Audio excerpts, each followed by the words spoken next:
How's it going, everyone? This is Mitchell Mander here, and welcome to another review of Pokemon 2019. Today we're going to be talking about episode 13, which involved a few things.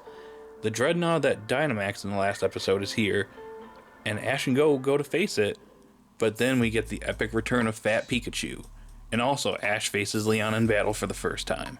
And overall, I thought this episode was really solid. It was an excellent episode in my opinion. Not as good as last week's episode, but it was still pretty good. And we got good insight to what Ash is going to do in this series. Hopefully he follows through with it as the series goes on, which he probably will, but yeah, overall this was a very solid episode. But before I get into the review, I just want to say if you like this type of content, be sure to like and subscribe as I cover the Pokemon 2019 series on a weekly basis, or whenever the episodes release. Anyways, on to the review. So this episode starts out where last week's episode ended off, in which the Dreadnought Dynamaxes and starts attacking the stadium, and Ash and Go jump into action, which I think this whole scenario, it's kind of funny because nobody's running away, they're kind of just hanging out in the stadium, nobody's, panicking and running away from the stadium, but instead, Ash and Go are the ones that jump into action, and Go kind of thinks it's crazy that Ash wants to battle the Dynamax Dreadnought, but Ash is like, no, let's team up and double battle it. And yeah, that doesn't really work out as Pikachu and Scorbunny don't do anything to the Dynamax Dreadnought. And just when it seems like all hope is lost, it seems like they hit another Dynamax patch. And this time around, Pikachu is the one that Dynamaxes, though he actually goes into his Gigantamax form. And that's when we get the glorious return of Fat Chew. Fat Chew is back in all his glory. And it's actually pretty interesting because you can tell that Pikachu's not used to this form as he's kind of stumbling around. It's a good thing he didn't fall on Ash and Go. But anywho, he battles the Dynamax Dreadnought, and with a little bit help from Leon, who tells him what to do, he manages to defeat the Dreadnought. Now, interesting enough, Leon actually notices that Ash did this without a Dynamax band, and actually greets Ash and Go, and, well, unfortunately, he doesn't recognize Ash as the champion of Alola. Oh well, I was hoping he would, but you know what? It's not the biggest deal in the world. So, he ends up meeting Leon, and Ash actually wants to battle him, but before he can do anything, somebody runs up and actually seemingly is a little upset with Ash and Go for Dynamaxing outside the stadium, but Leon covers for them and calls them the heroes of the stadium. So Ash and Go are good. And Team Rocket run off to catch the Dreadnought, but it doesn't seem like they catch him, unfortunately, because Team Rocket is Team Rocket, and they're as incompetent as ever. We skip to the next day in which Ash and Go are out eating, and it seems like Ash has been obsessed over battling Leon a little too much, to the point where it seems to have affected his sleep, as he's pretty much dazed and confused, and as Go is trying to talk to him, he's pretty much not acknowledging him, no matter what Go says. It's to the point that a Scorbat, I think that's how you pronounce the dang squirrel Pokemon's name from Gen 8, you can correct me in the comment section if I got the pronunciation wrong, because I tend to do that the first time I read these names off, but anyways, I'm rambling on. Anyways, Go catches this Pokemon because, of course, it's Go. He's got to catch every Pokemon. And he catches it easily. So, yep, another Pokemon for Go. Anyways, Ash comes back to reality, and this is where we get a bunch of interesting information about the Pokemon World Tournament, in which we find out you gotta register online. It's got a little bit of a different format in which it's the top 1,000 players that matter in this, in which there's the normal class, and then once you get past that, you're basically in the top 1,000. You're in the super class, I believe that goes all the way to 999 to about 100, and then basically the top 100 to 9 are like the hyper class, I believe, and then the top 8 are master class, and of course Leon's at the very top. So he's number 1. So I think that's actually really interesting. It's really different for the series, and I'm curious to see how they're going to handle this format going forward. Well, actually, I shouldn't say if. Ash is definitely going to be entering this tournament at the end of this series. They pretty much foreshadow it in this episode, but I'm curious to see how it's going to work. Is this something that, can be dealt with in each region? If so, I'm actually really curious, and I think this is a great idea for the series moving forward. Just my opinion, though. Anyways, as Ash and Go are finishing their meal, Ash starts choking on some food and gets a water handed to him by Leon, of all people. An interesting dialogue here is Leon basically tells them that, yeah, I'm gonna grant this young trainer's dream of battling me. And of course, Ash is Ash, and he goes all crazy, and is like, yep, I accept. And yeah, the two of them head to the stadium. But before I actually get into the actual battle, I want to say there is a nice little scene of Team Rocket in which they're walking away, seemingly having failed their mission as they lost track of the Dreadnought. But they are in luck as its pre-evolution form, Chutol, I think that's how you pronounce its name. You can correct me in the comment section down below if I got that wrong. Chutol. Anyways, it's on Jesse's hair and it bites James, and well, mission accomplished. They managed to get its pre-evolution form, so it technically got a Pokemon that can Dynamax. So I guess Team Rocket had a successful mission this time. And now pretty much for the final act in the episode, Ash versus Leon, and yeah, Ash pretty much got destroyed here. Even in base, Charizard was practically owning Pikachu. It's interesting. An interesting note here is that Leon gives Ash the Dynamax band as he wasn't using it before, but Pikachu doesn't like going to a Pokeball, so Ash is like, yeah, we'll figure out a way to get around that. And it seems like we have a way around it, as when Pikachu is struggling against Charizard's Flamethrower, it actually activates the Gigantamax form. I guess it's like a bond phenomenon thing, kind of like the Pikachunium Z.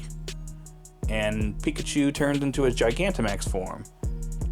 And yes, Fat Chew is returned again. And Leon has Charizard Dynamax, and it's pretty much the same result as the Leon versus Lance battle, in which pretty much as soon as they Dynamax, Leon pretty much dominates. Pikachu obviously hasn't had enough time to have enough practice in that form, so it's pretty obvious that Pikachu wasn't going to win this battle, and Leon remains the undefeated champion of the world. And Ash takes his first L in this series, which I'm actually fine with. He lost against essentially the strongest trainer in the world at this moment, so it was obvious that Ash wasn't going to win. But Leon, he's not really too impressed right now, but he wants to see Ash in the future battle. But he wants to battle Ash in the future, and he wants Ash to impress him later on. And the episode ends with Ash pretty much having a new goal. He wants to become a Pokemon Master, and his first step towards that is to enter this tournament and defeat Leon, and he pretty much envisions him facing Leon. So I'm pretty sure this is going to be something that happens later in the series. At least that's something I want to happen. If they're going to end off the Pokemon anime, this would be actually a great way to end it off, with Ash battling Leon, the strongest trainer in the world, and winning. I mean, that would be an awesome way to end the series. It'd be ending on a very high note, even higher than the Ash's win in the World League.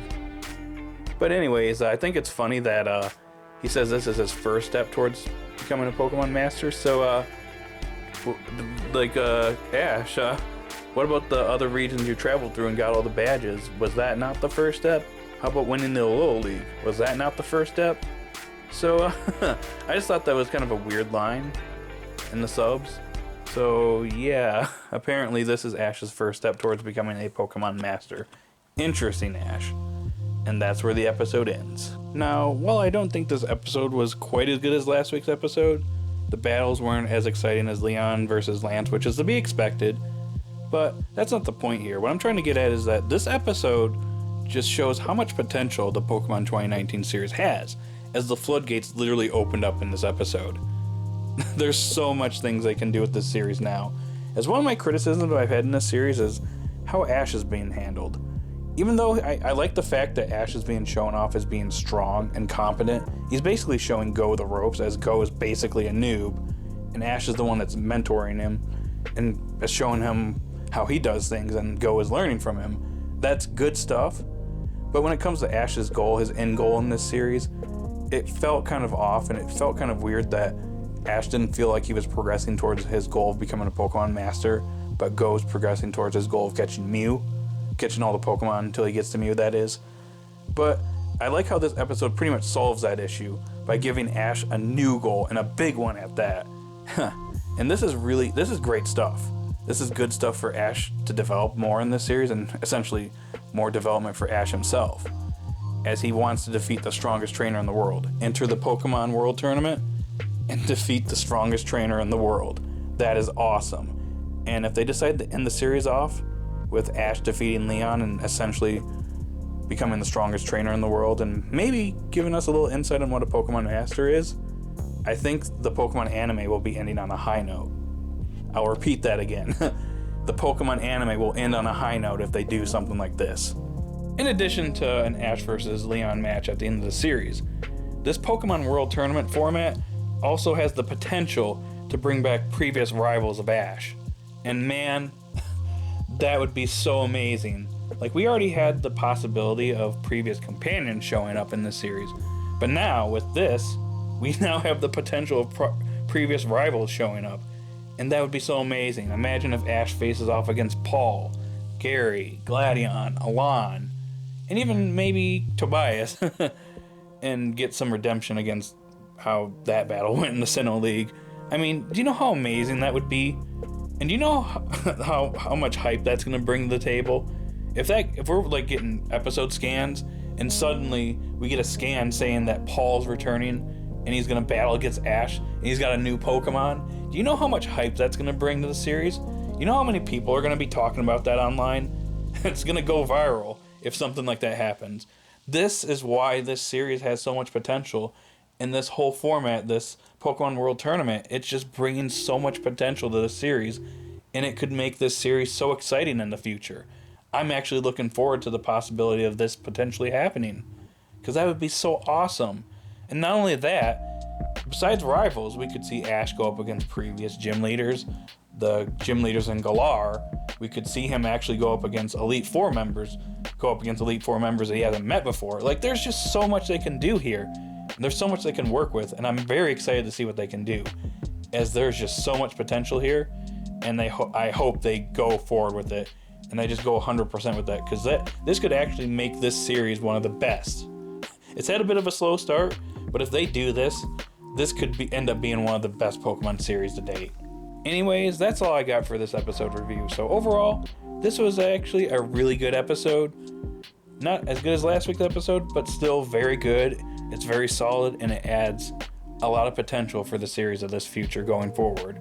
So I'm going to give this episode a solid 9 out of 10. So guys out there, what did you think of this episode? Did you love it? Did you hate it? What do you think of the potential of this series? I really want to hear your thoughts in the comment section down below. And be sure to like and subscribe, and I'll talk to you all later.